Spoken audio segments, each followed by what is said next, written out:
We're here to detain you until police arrive. Mr. Carter, you've ignored notices. You think the rules don't apply to you? Some Saturdays are meant for silence. A coffee on the porch. The steady hum of sprinklers. A neighborhood pretending the world beyond its cul-de-sacs doesn't exist. But this Saturday would strip away that illusion. Reginald Carter wasn't thinking about battles.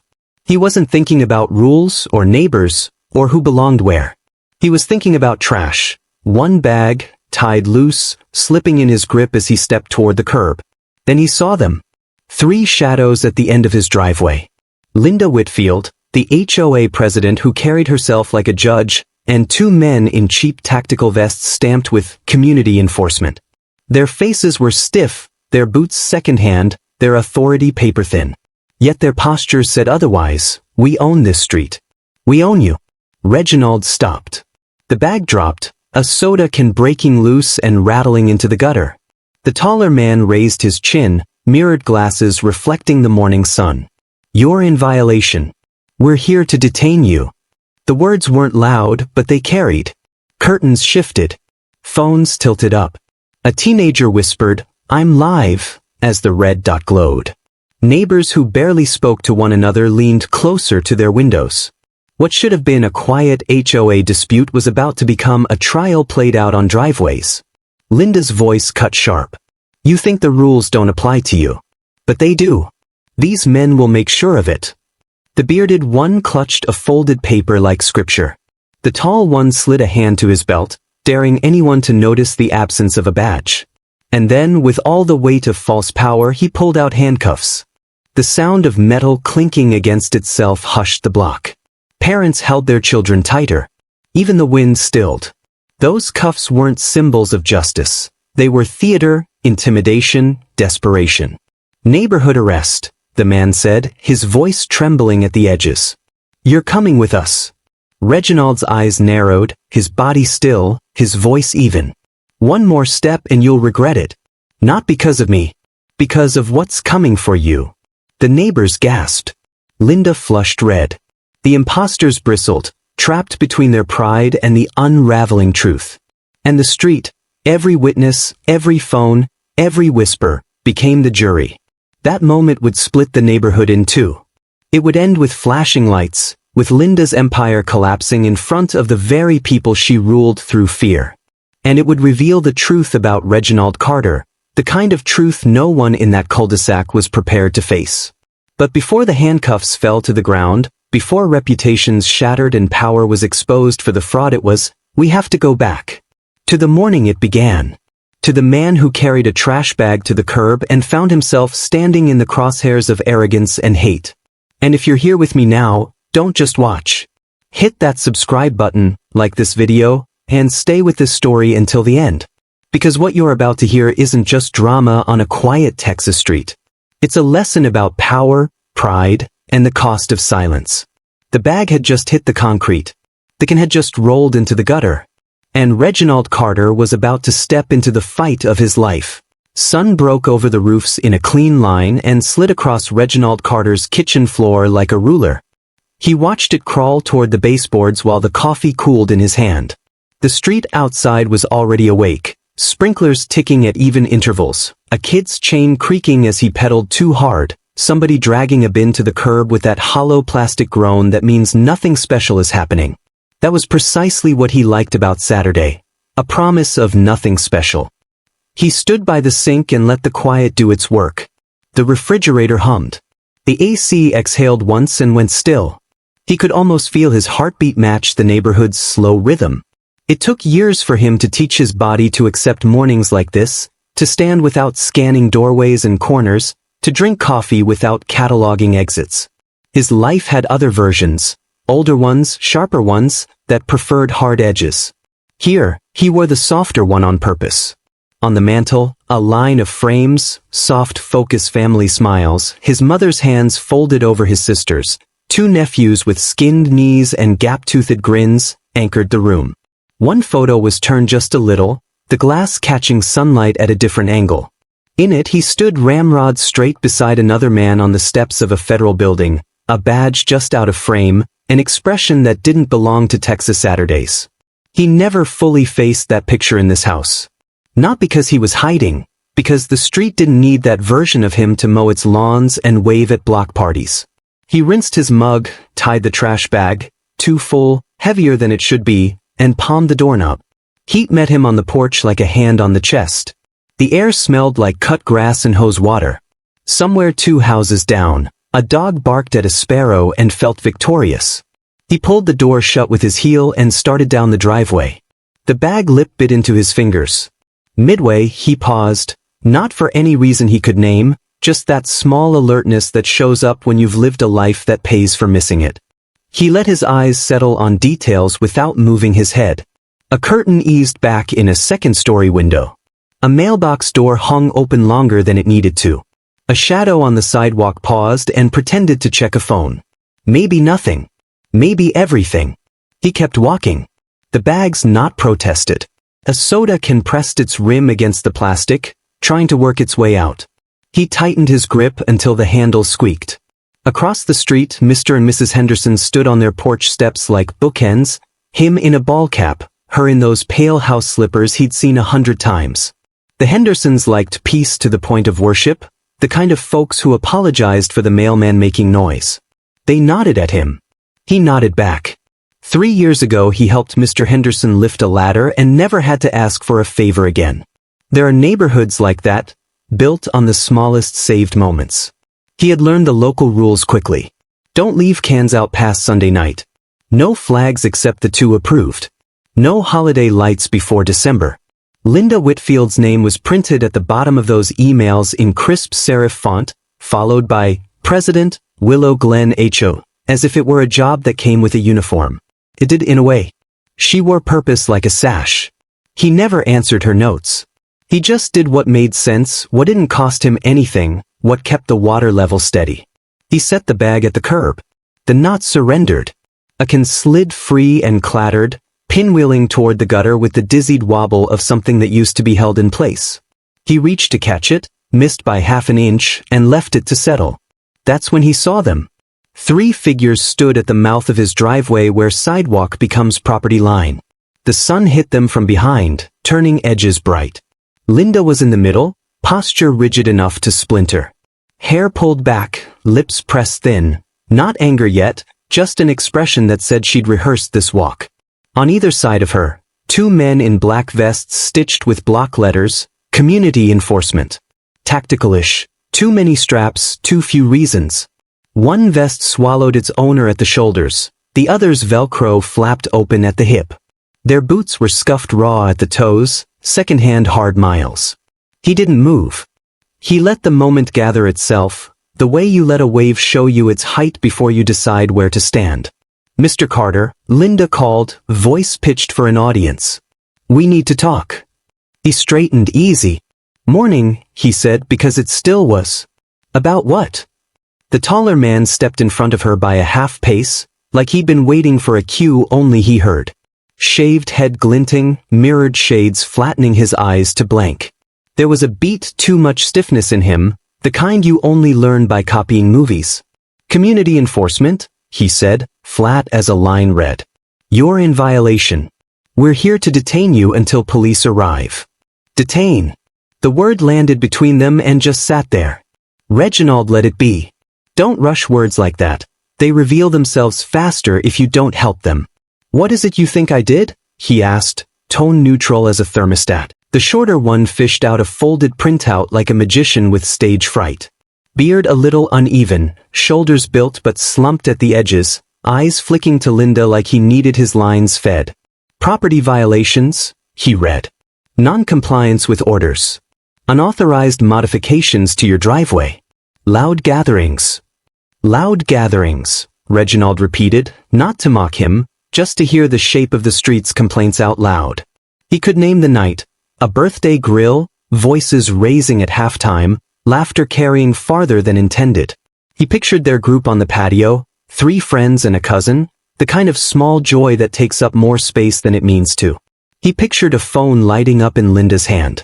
You've ignored notices, Linda said, crossing her arms tight enough to creak the seams.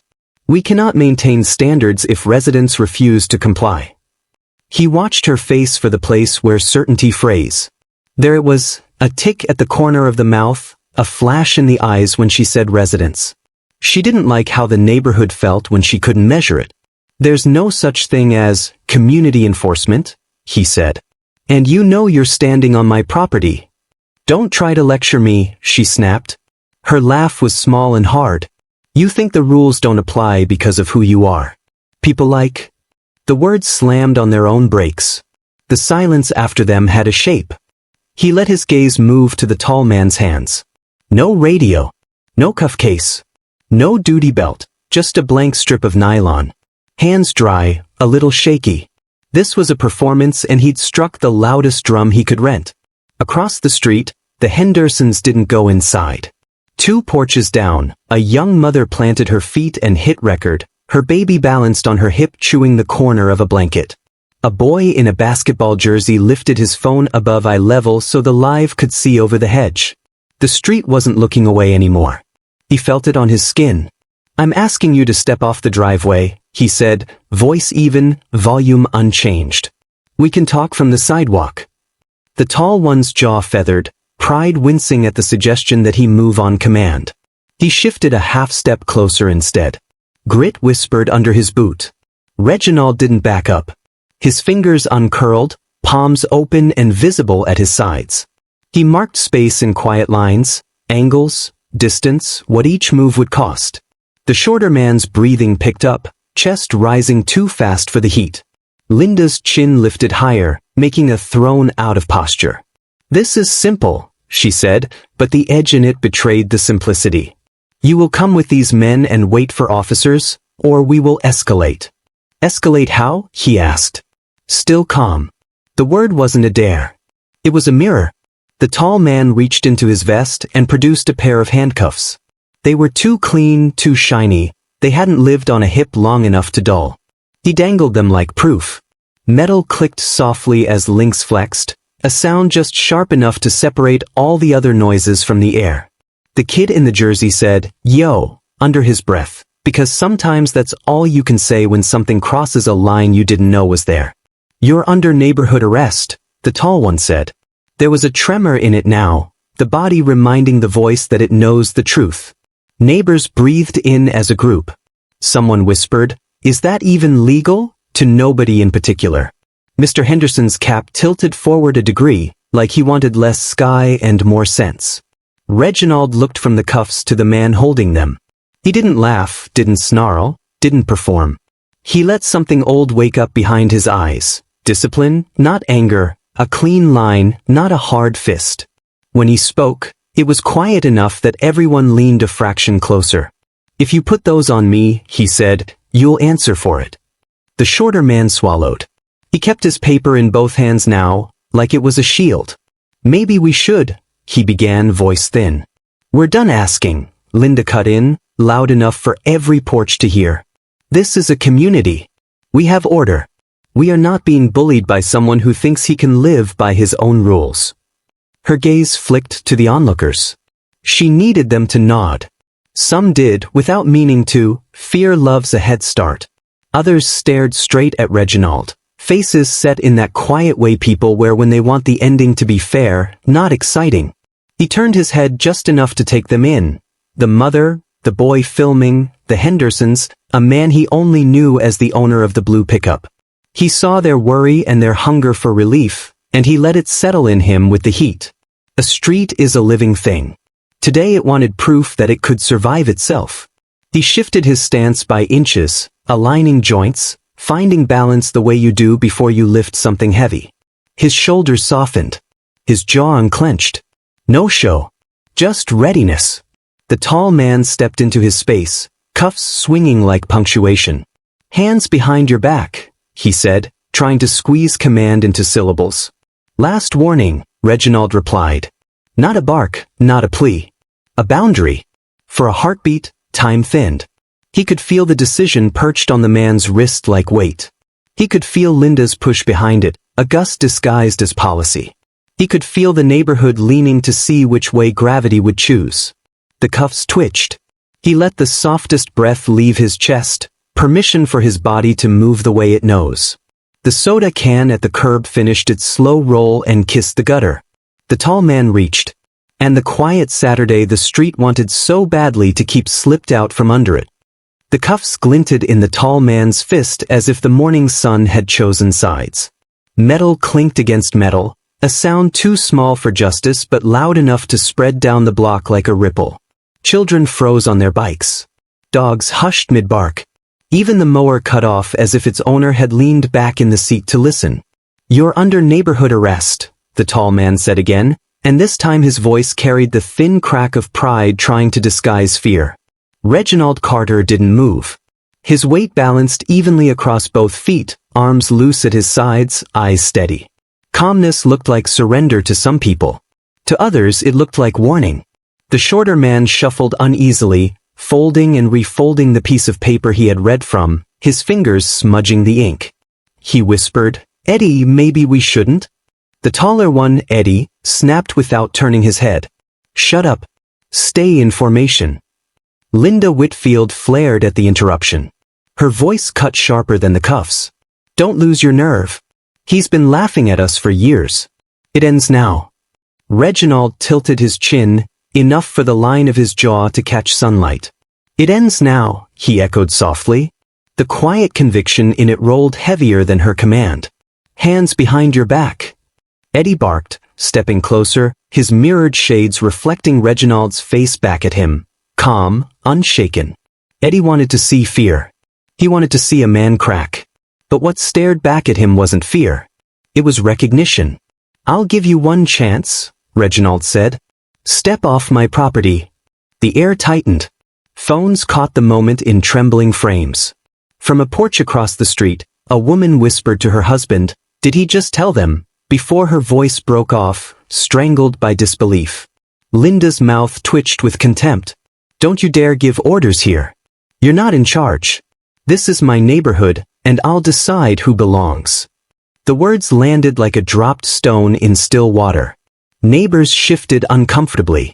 The Hendersons exchanged a glance that spoke of hearing too much. The boy in the basketball jersey lowered his phone a fraction, startled by the nakedness of the line. Reginald's gaze fixed on her. "Say it plain," he told her, quiet enough to sting. "What kind of people don't belong?" Her cheeks flushed. She looked away for half a beat before regaining her posture. "You're twisting this. This is about order." But the order was crumbling in real time. Eddie's jaw flexed, his hand clenching the cuffs like a lifeline. The shorter one, Shah, shifted from foot to foot, sweat streaking his temple.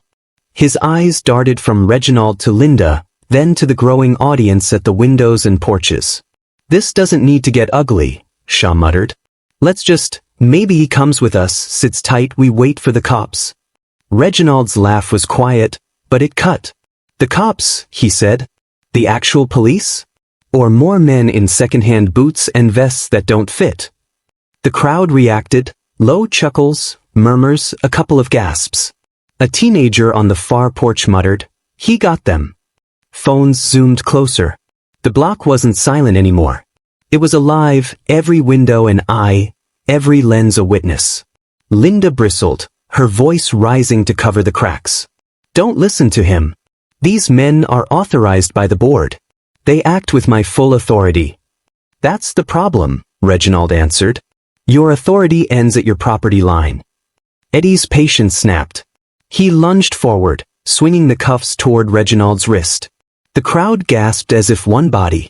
A woman shouted, "Don't touch him." Reginald didn't retreat. He pivoted half an inch, letting the man's motion overextend, and caught Eddie's wrist with an ease that looked like instinct. He didn't twist, didn't strike, just held it. Eddie froze, shocked by the sudden reversal, the simple strength of stillness. "Don't," Reginald said, his tone carrying the weight of warning without volume. "You don't want to finish this." For the first time, Eddie hesitated. The sweat on his temple glistened under the mirrored lenses. His bravado cracked where his arm bent under Reginald's grip. Shah stumbled back a step. "Eddie, don't push it. We'll get cooked for this." The neighborhood was murmuring now, loud enough to be its own chorus. "He's right. This is illegal. What are they thinking?" From behind blinds and phones, people were choosing sides. Linda's desperation flared. You think you're clever, Reginald? You think one little stunt makes you untouchable? You've ignored letters, fines, rules everyone else abides by. These men are here because you force our hand. Reginald looked at her with a kind of pity, his hand still on Eddie's arm. You brought imposters to my driveway. That's not order. That's desperation. He released Eddie suddenly. The man stumbled back, clutching his wrist, the cuffs dangling helplessly. A ripple of relief moved through the crowd, then sharpened again as Eddie straightened, humiliated, and barked, "Don't think this is over." "It already is," Reginald replied. The block erupted, not in cheers, but in restless judgment. Neighbors were no longer just spectators, they were jurors, whispering verdicts to one another. A man down the street yelled, "This isn't enforcement, it's harassment." Another voice, female louder, "We saw it, Linda. We all saw it." Phones kept rising. Lives kept streaming. Evidence multiplied in real time. Linda's face paled. She snapped back, "Don't listen to him. He's manipulating all of you. He doesn't respect the standards that keep us safe." A woman with a toddler on her hip shouted back, "Safe? My baby's watching this. You brought fake cops to our block." The baby whimpered against her shoulder, the sound tearing through the heat sharper than any words. Shah tore the Velcro patch from his vest and let it fall. The cheap fabric fluttered against the driveway like confession. "I'm done," he muttered, his voice shaking. "I didn't sign up for this." The crowd gasped. Phones zoomed tighter. Eddie whirled on him. "Coward!" But the damage was done. The illusion had broken. One imposter exposed, one clinging to crumbling pride, Linda standing alone at the center like a queen whose crown had turned to paper. Reginald's eyes swept the crowd, then returned to Eddie. "You've got one chance left," he said evenly. "Drop the cuffs. Walk away." Eddie's jaw clenched. He looked from Linda to the gathering witnesses to the lens of a phone pointed inches from his face. His hand shook. Pride warred with the truth settling in on him like heatstroke. Linda screamed, "Don't you dare! Finish it!" Her voice cracked, shrill, desperate. It was no longer the tone of leadership but of panic. And in that panic, the neighborhood saw her for what she was, not a protector of rules, but a woman grasping at power she no longer had. Reginald didn't move. He didn't need to. The block itself was pushing Eddie to a verdict. The handcuffs trembled in his grip. Sweat slid down his temple. Every phone was watching. Every eye was recording. And when Eddie made his choice, the neighborhood would decide what justice looked like. The cuffs hung heavy in Eddie's trembling hand. He gripped them like a lifeline, his chest rising fast, sweat already darkening the collar of his vest. Across the driveway, Reginald Carter hadn't shifted an inch. His stillness radiated the kind of control Eddie could only mimic. And the neighborhood, once a quiet audience behind glass, was now alive, restless, and murmuring, 100 unblinking witnesses. The silence broke with a single voice. A man across the street shouted, "Drop the cuffs." His tone carried the weight of someone fed up with charades. Murmurs surged in agreement. "This isn't right," another neighbor called. A woman near the corner said loudly, "Linda, you've lost it this time." Linda Whitfield's cheeks burned crimson. She snapped toward the voices, her composure unraveling. "Quiet. None of you understand. This is about rules, about protecting our homes." Her words rang shrill, not commanding. The baby on the young mother's hip whimpered again, louder this time, and the mother shook her head. "My child's watching this circus. Protecting us? You brought danger to our doors." The crowd stirred, their judgment hardening with each passing second. Linda could feel the tide turning. Her voice rose higher, desperate to plug holes in a ship already sinking. "You've all been complaining about him. You told me. The late nights, the cars, the people he brings. He thinks he's above us." But no one spoke up to defend her. The silence that followed was damning. Those who had whispered their frustrations in private had no courage to say them aloud now, not with phones recording and fear traded for indignation. Reginald's gaze stayed locked on Eddie. "Steady. You've already crossed the line, he said, his voice low but audible to everyone. Put those cuffs on me and you're not walking home. You'll leave here in the back of a real squad car. Eddie's jaw worked furiously, the muscles twitching. He glanced at Linda, then at Shah, who stood stripped of his patch, shame slumping his shoulders. This isn't worth it, Shah muttered again, louder this time. We'll be the ones paying for this. Shut up. Eddie barked, his voice cracking like a brittle branch. But even as he shouted, his hand shook harder. The cuffs rattled audibly, a clumsy soundtrack to his unraveling. The boy in the basketball jersey raised his phone higher and shouted for the stream. He's losing it, y'all. Look at his hands. Laughter rippled faintly through the crowd, brittle but unmistakable. Eddie's face flushed under the mirrored shades. Linda clutched her arms tight across her chest, glaring at her neighbors. Don't you dare laugh. You'll thank me when this place doesn't fall apart. He's a threat to everything we built. Reginald finally shifted, just a small step closer, not threatening but certain. His voice cut the air cleanly. I shovel your sidewalks in the winter. I carry groceries when hands are full. I've lived here quietly by choice. And you, Linda, call that a threat because you can't control it. The crowd roared in murmurs, agreement, shame, recognition. The Hendersons, silent until now, spoke from their porch. Mr. Henderson's voice was gravelly but steady. We've lived here 20 years. He's the best neighbor we've had. What you're doing isn't leadership. It's madness. Mrs. Henderson added, sharper, and we all know what you meant when you said people like him. The words hit harder than a stone. Linda froze, her mouth opening and shutting, but nothing came out. The neighbor's whispers sharpened into open condemnation. We heard it too. She showed her hand.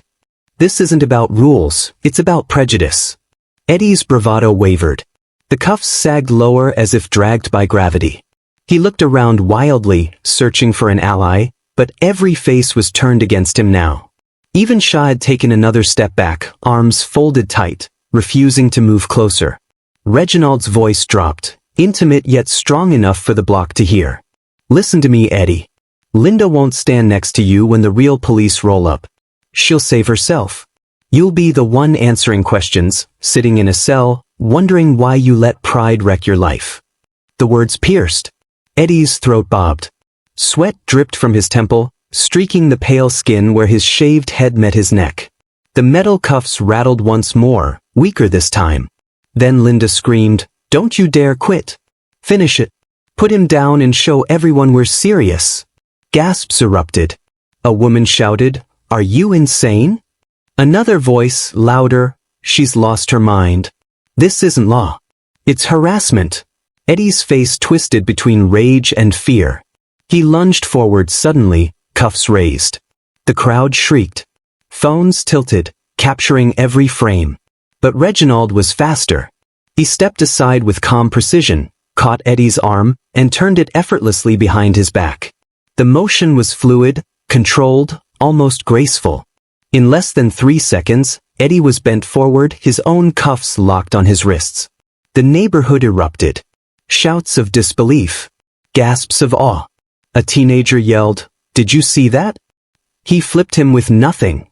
Eddie stumbled, restrained, his pride shattered, his bravado extinguished. His mirrored glasses slid down his nose, revealing wide, panicked eyes. "This isn't legal," he shouted, his voice breaking. "You can't do this." Reginald held him steady, applying no more force than necessary. His tone was cool, professional. "I didn't. You did this to yourself." Linda shrieked, her composure collapsing completely. "You can't arrest him. You're twisting everything. You don't belong here, Reginald. You never have." The words echoed down the block, ugly and raw. Neighbors shouted back instantly. "That's enough, Linda. We all heard you. You exposed yourself." The Hendersons shook their heads in unison. Mrs. Henderson called out, "It's over, Linda. Everyone sees you now." Phones zoomed tighter. The evidence piled up in pixels and whispers. Shah, hands trembling, tore the vest from his shoulders and let it fall to the ground. "I'm not going down for this," he said, his voice shaking. I'm done. She tricked us into this. All eyes turned to Linda.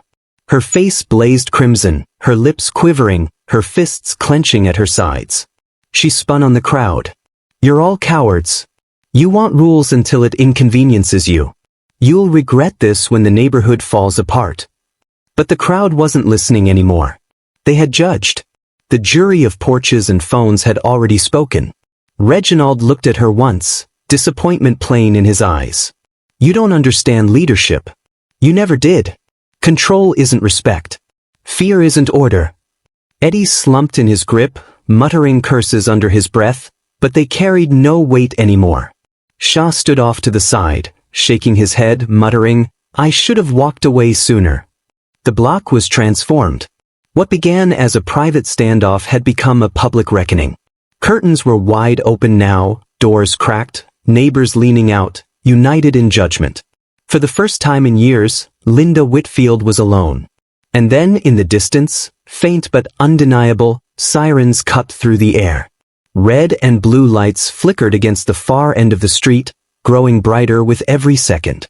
Phones swung to catch them, voices rose in anticipation, the hum of squad radios bleeding into the morning heat. The imposters had wanted to play cops. The real ones were almost here. Reginald straightened his posture, his hands still steady on Eddie's cuffed wrists. His eyes never left Linda. This is your reckoning, he said quietly. And it's coming faster than you think. The sirens grew louder, sharp and absolute, drowning out her protests, her excuses, her trembling rage. The block waited for judgment to arrive, united in silence except for the sound of flashing lights drawing closer. The sirens grew sharper as the squad cars rolled into the cul-de-sac, tires crunching against the asphalt. Red and blue lights splashed across the brick houses, transforming the quiet street into a stage. Neighbors who had been hiding behind blinds now opened their doors fully, phones lifted higher. This was no longer a dispute. It was an arrest scene. Reginald Carter kept his grip steady on Eddie's cuffed wrists. Eddie sagged under the weight of his own choices, sweat dripping off his brow. She stood at the edge of the driveway, his vest discarded, his expression pale with regret. Linda Whitfield trembled in the middle of it all, her face locked between fury and dread, her hands balled into fists at her sides. The first squad car stopped diagonally across the street. 2 officers stepped out, hands hovering near their belts. Hands where we can see them, one barked, his voice sharp, trained, leaving no space for debate. Reginald raised his free hand slowly, the other still holding Eddie controlled but unharmed. His tone was steady. Officers, I am Special Agent Reginald Carter with the FBI. Badge and credentials are in my pocket. The man in my custody attempted to impersonate law enforcement and assault me on my property. The second officer's eyes flicked to the phones capturing every angle. He approached cautiously. Let's see your credentials, sir. Reginald reached carefully into his back pocket and withdrew his worn leather wallet. He flipped it open, holding it high enough for both officers and the neighborhood to see. The gold badge glinted under the flashing lights. Gasps rippled through the crowd. The boy in the basketball jersey whispered loudly, I knew it. Phones zoomed closer, recording every detail. A woman clapped her hand to her mouth, murmuring, He's FBI. All this time, Eddie's legs buckled slightly, the weight of the badge heavier than the cuffs biting his wrists. His bravado collapsed into panic. She told us, she said. His voice cracked, words dissolving into incoherent mutters. Shah's head dropped into his hands. I didn't know. God help me, I didn't know, he whispered, the shame audible even through the murmurs of the neighbors. Linda's face went white. Her mouth opened, but only a tremor escaped. No, this isn't right. He's lying. That can't be real. Reginald's eyes fixed on her, calm but cutting. You didn't do your homework, Linda. You thought intimidation would keep this neighborhood under your thumb. But you had no idea who you were standing against. The taller officer examined the badge, then looked back at Reginald with respect. It checks out. We'll take it from here. Reginald nodded, releasing Eddie into their custody. Eddie collapsed against the patrol car, muttering curses and excuses as the officers secured him. The cuffs clinked again, this time with the authority of real law behind them. The younger officer turned to Linda. "Ma'am, multiple witnesses confirm you directed these men to impersonate law enforcement. That's a serious crime. We need you to step aside and answer some questions." Linda shook her head violently. "You don't understand. I was protecting the neighborhood. He doesn't belong here. I was just doing my job." The crowd erupted with outrage. "That's enough, Linda," shouted Mrs. Henderson. "You endangered all of us." Another voice called, "This isn't protection, it's harassment." Phones shook as neighbors shouted, "We saw it all. You're finished." The officer's patience thinned. "Ma'am, calm yourself. If you continue to resist, we will treat this as obstruction." Linda's voice broke into a scream. "You're all blind. He's the problem. People like him ruin communities." The words landed like poison. Gasps cut through the crowd. Even those who had stayed silent could not ignore the venom in her tone. A woman holding her toddler shouted back, "Shame on you. We heard it." Others echoed, "We all heard it, Linda. We're done with you." Reginald's expression didn't change, but his silence carried judgment louder than any words. The officers stepped in, taking Linda by the arm. She resisted for a moment, her face twisted with rage, but the officer's grip held firm. Phones captured every second as the woman who once ruled the block was escorted toward the waiting squad car. She raised his hands weakly, his voice breaking. "I'll cooperate. I'll tell you everything she planned. I want no part in this anymore." The officers signaled him to stay aside for questioning. The cul-de-sac had transformed into a courtroom. Neighbors spoke openly now, their voices a rising tide of disgust. "She's finished. I can't believe she risked all this. She tried to bring the whole block into her mess." Children clung to their parents, eyes wide as they watched Linda shoved gently into the back seat of the squad car. For years she had been the face of power in the neighborhood. Now she was a spectacle, her authority shattered under the flashing red and blue lights. Reginald exhaled slowly, finally releasing the tension coiled in his body. He looked at the neighbors, at their fear, their relief, their disbelief. "This isn't about lawn heights or driveways," he said, his voice even but carrying across the block. "It's about people who fake authority, people who trade fear for respect. That ends tonight." The crowd murmured in agreement. Some clapped softly. Others just nodded, their eyes fixed on the man they thought was only the quiet neighbor at the end of the street. Officer Ramirez, the senior of the two, approached Reginald. "Agent Carter, you handled this clean. We'll file impersonation, unlawful restraint, conspiracy. The DA will want your statement, but I think the videos speak for themselves." Reginald nodded once. "Make sure you don't forget instigation." He flicked his eyes toward Linda, now pale and defeated behind the glass of the squad car. Ramirez followed his gaze. "We won't." As the officers prepared to leave, the Hendersons stepped off their porch. Mrs. Henderson's voice carried over the hum of the radios. "You didn't just protect yourself, Reginald. You protected all of us." Mr. Henderson added, firm, "And you showed us what real authority looks like. Not her kind. The real kind." Neighbors murmured their agreement. Some shook their heads in shame for staying quiet too long. Others whispered thanks.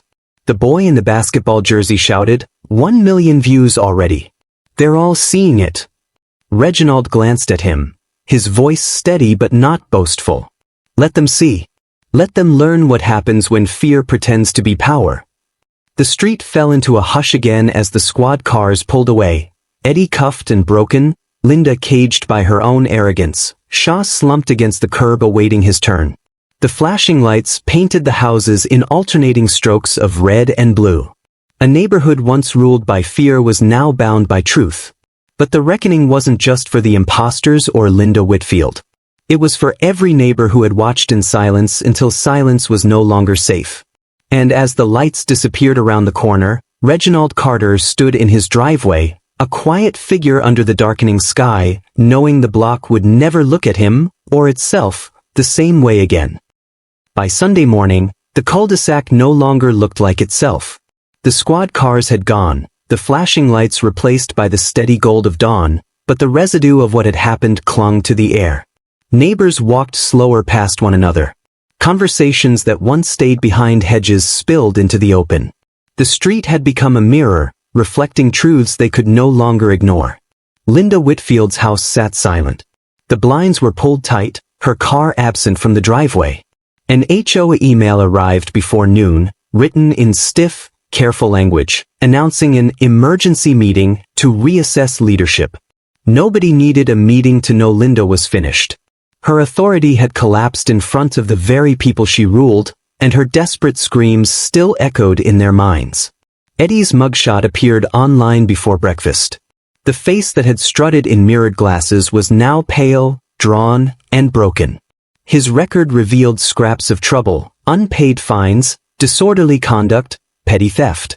Nothing that granted him authority, everything that marked him as a man chasing power he could not earn. Shah, meanwhile, was left adrift. His cooperation might spare him prison, but it would not spare him the shame of being remembered as one of Linda's pawns. The video of the confrontation spread fast. Clips shot from porches, phones, and live streams poured across social media. The moment Eddie raised the cuffs. The second Reginald reversed the hold. The instant he revealed his FBI badge. Each frame replayed endlessly, framed as both spectacle and lesson. By Monday, local news anchors were calling it the Plano standoff. By Wednesday, national outlets were debating what it revealed about homeowners associations, abuse of authority, and the cost of silence. Through it all, Reginald Carter tried to live the same way he always had. He rose early, carried out his trash, jogged his route, and waved at the Hendersons when they waved first. But he felt the difference in every look, every pause. Neighbors who once barely nodded now approached to thank him. Some stumbled over their words, apologizing for staying quiet too long. Others simply said, "We're glad you live here." The weight of those words was heavier than the confrontation itself. Tuesday evening, the board gathered the community in the small park at the center of the neighborhood. Folding chairs lined the grass, children ran underfoot, and every household sent someone. The atmosphere was cautious but buzzing, a neighborhood trying to make sense of itself. When Reginald arrived, conversations hushed. People expected him to speak, though he hadn't been invited to. Harold Jennings, the interim HOA president, asked him to address the group. Reginald stood before them, not in a suit, not with a badge on display, but as the man who had carried a trash bag to the curb like everyone else. His voice was steady, not raised, but every head leaned in to catch his words. "What happened on Saturday wasn't about driveways or bylaws," he said. "It wasn't even about me. It was about fear disguised as authority, and what happens when people stay silent until fear grows too loud to ignore." The crowd shifted, uneasy but listening. He continued. Linda thought she was protecting this neighborhood. But what she protected wasn't safety. It was control. And control built on intimidation is fragile. All it takes is light to expose it. A hand rose from the back. Mrs. Henderson, her voice firm despite her age, asked, "What do we do next time someone tries something like this?" Reginald didn't hesitate. "You stand together. You speak up. Bullies only have power when good people stay quiet." What broke on Saturday wasn't just Linda's authority. It was the silence that allowed her to act unchecked. The crowd murmured in agreement. Parents looked at their children, whispering explanations. Teenagers streamed it live again, capturing the block's first step toward healing. Reginald's eyes settled on them. Don't just share drama online. Share the truth. Share what accountability looks like. Later that evening, as the meeting dissolved into smaller conversations and neighbors who hadn't spoken in years shook hands, Reginald walked home slowly. The street felt different, lighter, freer, though scarred. He paused at the edge of his driveway, the same place where it had all begun. The memory of Linda's voice, of Eddie's trembling hands, of the neighbors' collective gasps still clung to the air. But so did something else. The knowledge that fear had been broken in the open, not hidden behind blinds. He thought about his years in the bureau. The times he faced cartels, gangs, men who built empires on violence. Yet here, in a quiet suburban cul-de-sac, He had seen something just as corrosive, the misuse of community, the twisting of rules into weapons. And it reminded him of a truth he had carried all his life. Sometimes the hardest battles aren't fought in war zones, but in the places meant to feel safest. He whispered it to himself, almost like a prayer. The truth always comes to light. Children's laughter floated from the end of the block, bouncing off brick walls. Porch lights clicked on one by one as the sky deepened. Life had moved forward. But the driveway had become more than concrete. It was now a marker, a place where power met resistance, where silence shattered, where justice, however small, took shape. And for those who had watched it unfold, the lesson was clear. Real authority does not come from titles or intimidation. It comes from accountability, from respect, from standing firm when it matters most. If you are listening to this story, ask yourself what kind of community you want to live in. Do you want one ruled by fear and silence, or one built on respect and courage? That choice doesn't belong to presidents or boards. It belongs to each of us. So if this story resonated with you, if it opened your eyes or reminded you of the power of truth, I humbly request you to like this video, subscribe to the channel, and share your thoughts in the comments. Every voice matters, and every story like this deserves to be remembered, not as gossip, but as a reminder that justice is possible when people refuse to stay silent. Because justice doesn't end at the edge of one driveway. It begins wherever we decide to stand together.